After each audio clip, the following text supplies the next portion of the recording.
Madame, Monsieur, soyez les bienvenus dans le rendez-vous des PME sur le Figaro.fr pour découvrir une entreprise spécialiste de la propreté et des services qui y sont associés avec une devise très intéressante. On est là pour être heureux, sinon ce n'est pas la peine. Et vous allez voir que le bien-être de leurs salariés, ce n'est pas qu'un élément de communication, c'est vraiment concret, quotidien. Et on va en parler avec Élodie Dubessé qui travaille au développement commercial de Puissance 5. Bonjour et bienvenue. Bonjour Loïc. Alors avant d'en savoir plus sur votre positionnement, il faut dire d'abord que Puissance 5, c'est une histoire de copains. Effectivement, Puissance 5, c'est une entreprise de propreté qui a été fondée en 1997 par deux copains, comme ils se désignent eux-mêmes, Alain Delhomme et Patrice Ramnou. Et il faut savoir que quand l'entreprise a été fondée, ça faisait déjà une vingtaine d'années qu'ils étaient dans le milieu de la propreté, donc ils avaient eu l'occasion de voir ce qui fonctionnait bien et ce qui fonctionnait moins bien. Et notamment la qualité de vie au travail, le bien-être des salariés, le soin apporté aux salariés, c'était des éléments qui pêchaient.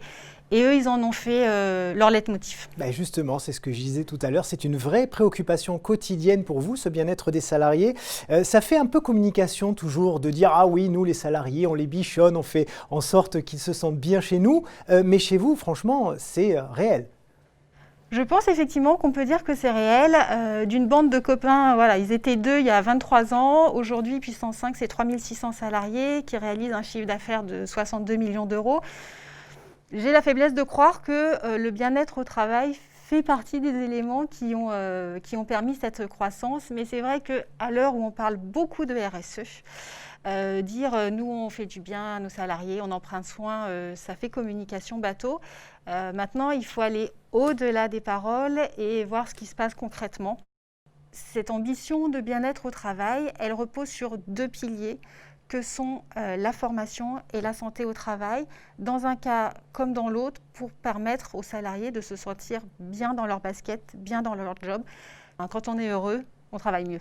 C'est vrai. Tout simplement. Et justement, vous en parliez, le meilleur exemple de cet engagement auprès de vos salariés, c'est un service de santé internalisé. Ça, c'est intéressant.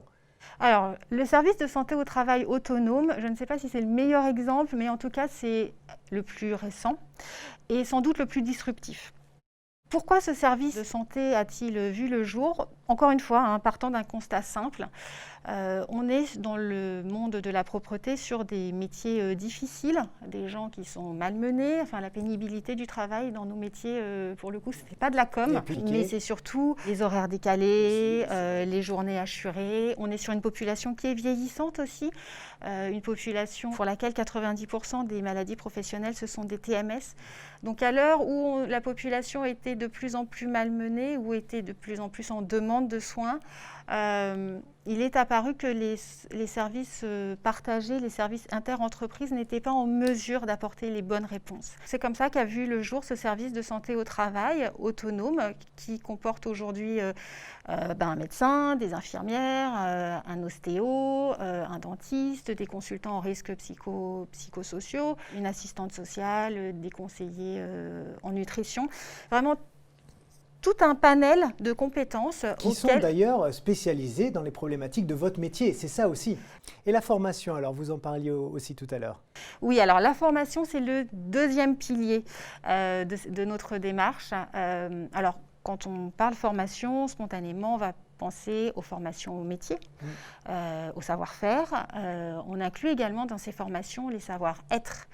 Et à l'heure où on pousse de plus en plus pour le travail en journée, ce qu'on appelle la coactivité, le savoir-être est une part importante de la prestation. Au-delà des formations au savoir-faire, au savoir-être, au management également, parce que on pousse un maximum la mobilité, l'évolution de carrière au sein de l'entreprise. La formation, c'est parfois aussi pour certains l'alphabétisation. Je ne pense pas trahir un secret en vous disant que dans les métiers de la propreté, beaucoup de personnes n'ont pas pour langue maternelle le français. Et on le voit aujourd'hui avec le masque, quand on a du mal à se faire comprendre, et parfois le masque, oui, il y a une barrière, c'est sûr. Déforme le message.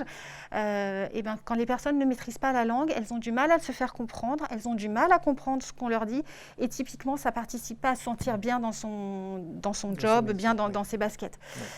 Donc voilà, la raison d'être aussi de la formation. Et finalement, pour la formation, comme pour le service de santé au travail, on a notre propre service de formation qui est Datadocké et qui, de ce fait-là, peut également dispenser des formations à des salariés qui ne font pas partie de notre entreprise. 2021 arrive à grands pas. Qu'est-ce que vous avez comme beau projet qui arrive? Alors 2021 sera dans le prolongement des actions qui ont été mises en place les 2-3 dernières années. C'est d'une part renforcer les équipes de direction et d'encadrement en vue d'assurer la pérennité du groupe. Et c'est d'autre part, vous l'aurez bien compris, effectivement, continuer tout ce qui a pu être fait ces 23 dernières années pour le bien-être de nos salariés, avec un gros volet sur la prévention, faire en sorte que les salariés soient heureux dans leur boulot, parce que je vous rappelle notre devise, on est là pour être heureux, sinon c'est pas la peine. Exactement, bravo, vous l'avez redit, c'est très important. Merci beaucoup Élodie Dubessé.